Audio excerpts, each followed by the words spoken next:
It's 1219. A man sits on his horse in front of a city called Otrar. Behind him, 100,000 Mongol warriors wait in silence, one command away from leveling the city walls that have stood high for centuries, protecting a once thriving centre of trade, culture and life, now under siege, starving, desperate and praying for mercy that isn't coming.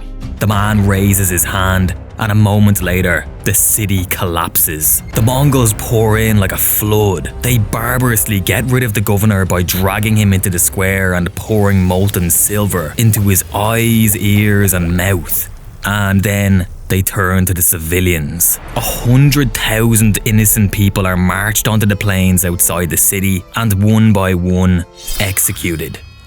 The city of Otrar, once a jewel of the Silk Road, is burned to the ground, and the man on the horse watches it all without blinking. Because this isn't the first city Genghis Khan has destroyed, and it definitely won't be his last. Over the next few years, this Genghis Khan will conquer cities without even fighting. He will slaughter populations and erase entire civilizations so completely that grass will grow where cities once stood, and by the time he's done, 10% of the world's population would be dead. But before this reign of terror, there was a time when Genghis was a little slave who wore a wooden collar around his neck and was beaten, humiliated and mocked. So how did a boy with nothing and no one, who knew what it felt like to be powerless, become the most powerful and ruthless destroyer of worlds? This is the story of a boy who turned his pain into a weapon and his rage into an empire. A conqueror who believed that the only way to never be a victim again was to make sure everyone else was. This is the gruesome life story of Genghis Khan.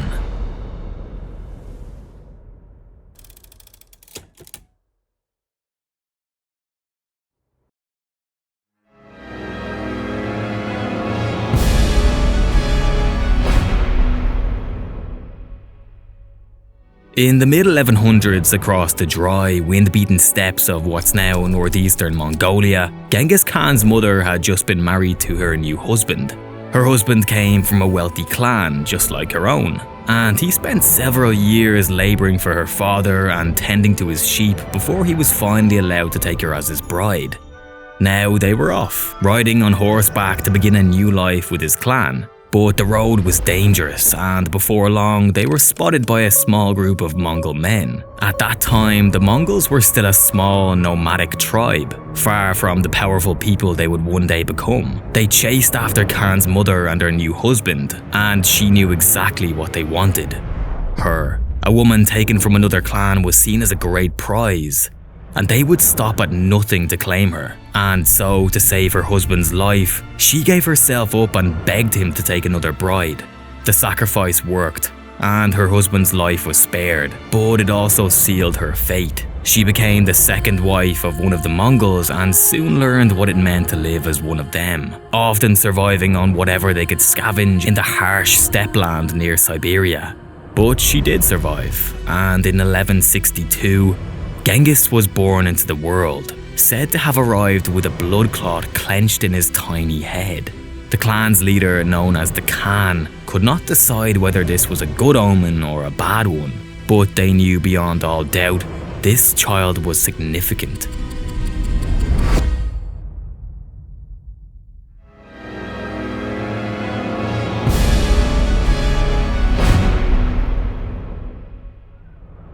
Genghis grew up fast due to the hard life that was common to his people. They were always on the move, searching for new land to feed their herds. They would hunt in the winters and trade their furs in the summers for whatever bits of metal and textiles they could afford. When times were especially tough, they would hunt humans who ventured too far north, taking whatever goods they carried on them. This lent itself to a constant cycle of violence with southern tribes, who would send raiding parties north in search of revenge. The southern tribes had more metal and better weapons, which forced the Mongols to develop better tactics. Fighting was a way of life for them, and success in battle came with prestige. Although Genghis was the firstborn of his mother, he was the secondborn of his father, and his father sought to avoid their growing rivalry. When Genghis was only 9, his father took him east, back to his mother's old tribe, and left him there to work for a family until he could afford a bride. Her name was Borte, and even at such a young age, Genghis quickly fell in love. However, that would not last long, as Genghis soon received word that his father had been attacked and poisoned by one of their southern enemies. Genghis returned home to see his father on his deathbed, but it was already too late. The loss of his father was devastating, and it was also so much worse than that. His father had left behind 2 wives and 7 children. Without a father to hunt and provide, the clan's elders felt they could not afford to feed them. It was time to move on to new land, and the Mongols decided to leave them behind to starve. When one elder protested, a younger man speared him to death. Genghis witnessed all of this, and it deeply shaped the man he would become. Genghis and his family were outcasts, and they lived on the verge of starvation for years.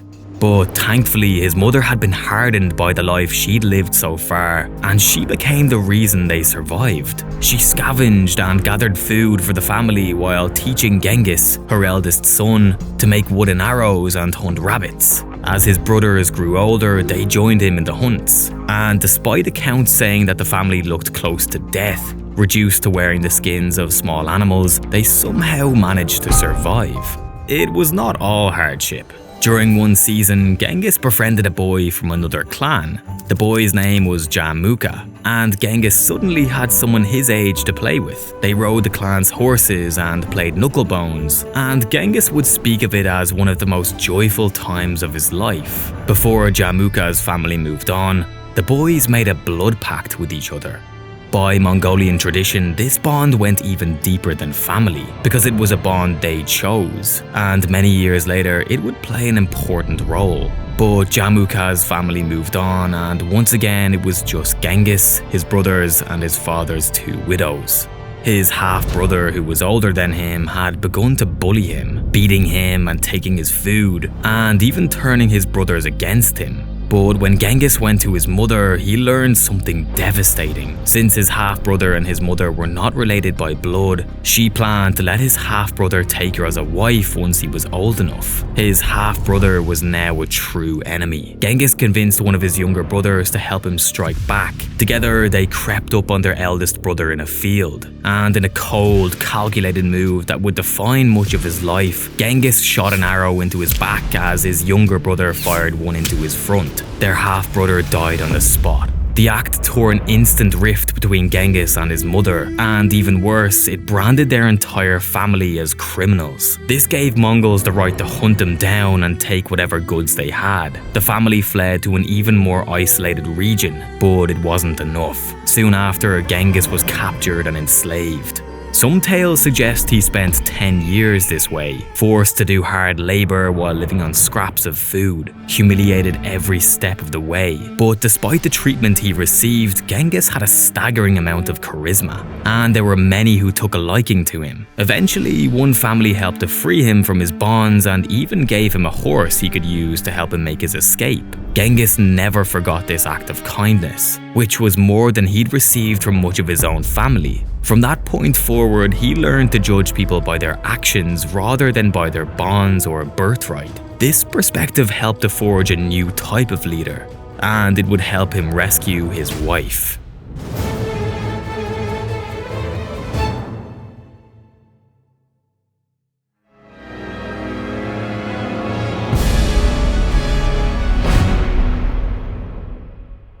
As soon as he escaped, Genghis went to find Borte, the girl he'd been promised to many years earlier. Remarkably, she had waited for him, and her father approved the marriage. Genghis was overjoyed. After a youth filled with tragedy and hardship, it seemed he could finally leave his troubles behind. Unfortunately, his troubles had failed to forget about him. In what seemed like an echo of when Genghis's mother had been kidnapped by his father, not long after Genghis and Borte had begun their new life together, an enemy clan raided their village and took his new wife away. That could have been the end of it. It certainly was when Genghis's mother had been stolen from her intended husband. But Genghis wasn't that kind of man. His blood boiled with rage and with love for his bride, and after 3 days spent in prayer to the spirits, he vowed to bring her back. In Mongolian culture at the time, a man's only real allies came from family ties. But the clan that had taken Genghis's wife was powerful and wealthy, and he knew family alone wouldn't be enough. So he reached out to an old Khan, a former ally of his father, and brought him gifts. He also turned to his childhood friend Jamukha, the man he had once sworn a blood pact with, who came from a noble line and now had many followers. Together, they formed a small army and set out to rescue his new bride. They conducted the raid on horseback at night, overrunning their enemies' encampments. People fled and panicked and sounded alarms, but it was of no use. Many were killed and looted, and most importantly of all, Genghis found Borte alive and safe. It was an emotional reunion and a decisive victory, and to the Mongols, the raid was unlike anything they had ever seen. Genghis had united rivals around a single purpose, and it made them powerful. Many now saw him as a leader of real importance, and before long, people began to gather around him.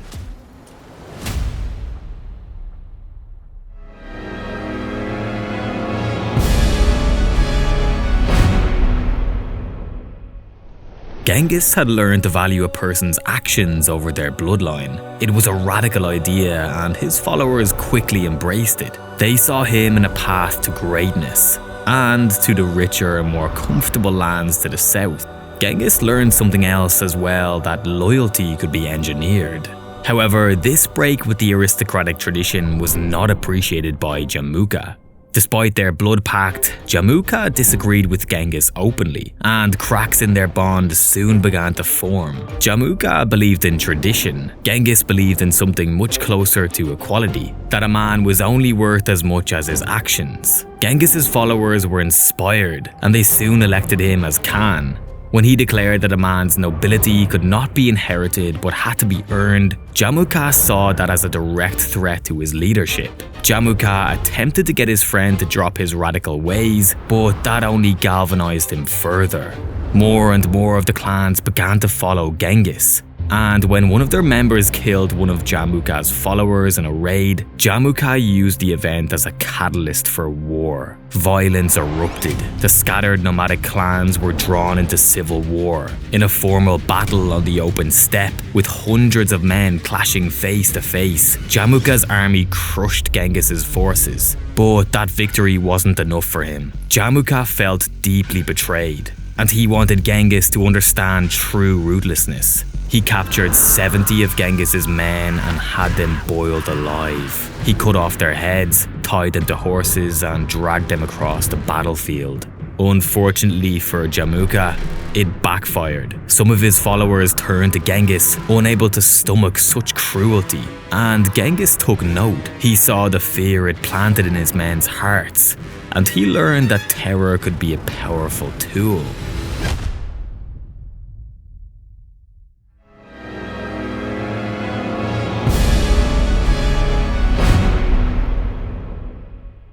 As more people chose to follow Genghis, he retaliated. He captured leaders who swore to Jamukha and executed them swiftly. But unlike his old friend, instead of killing the rest of the men or boiling them alive or even choosing to enslave them, he offered them a place among his own people. Many took him up on that offer. Genghis had learned that terror was only one part of the equation. By combining it with mercy, he soon became unstoppable and his power grew rapidly. He deliberately mixed clans, breaking old loyalties and redirecting their allegiance to himself. As the war against Jamukha continued, the conflict ended in a final battle, the largest Mongolia had ever seen, with massive armies crashing into each other in wave after bloody wave. Victory soon belonged to Genghis. Fearing for their lives, Jamukha's own followers seized him and delivered him to the Khan. Genghis may not have believed in nobility, but he still valued loyalty above all else. Disgusted by their betrayal of their leader, He had Jamuka's followers executed on the spot. He then offered Jamuka mercy, a chance to reunite as friends and follow him rather than fight him. Jamuka thanked him for the offer, but his pride could not allow it.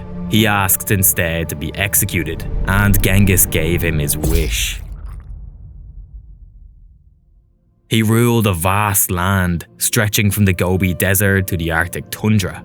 Instead of pushing his people straight into more war, he gave them a year to recover and settle old rivalries. During that time, the clans began to see themselves as one people. For the first time, they felt united, confident, and proud. From that moment on, they became unstoppable.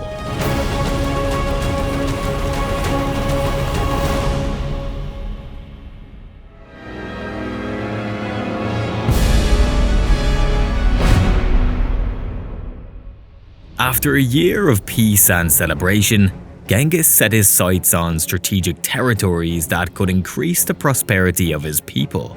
They marched on Xi'Xia, which is now northwestern China, and laid siege until their emperor surrendered. They attacked the Jin dynasty in North China, breaking through their Great Wall, looting their cities, and slaughtering their civilians at an enormous scale until they no longer resisted. When the Khwarezmians killed his ambassadors, Genghis ordered their complete destruction, annihilating an empire that had existed for 2 centuries and bringing it to an end. The man who once used mercy as a weapon now leaned fully into brutality. Any resistance was met with slaughter, and victory meant wiping everything away until nothing remained.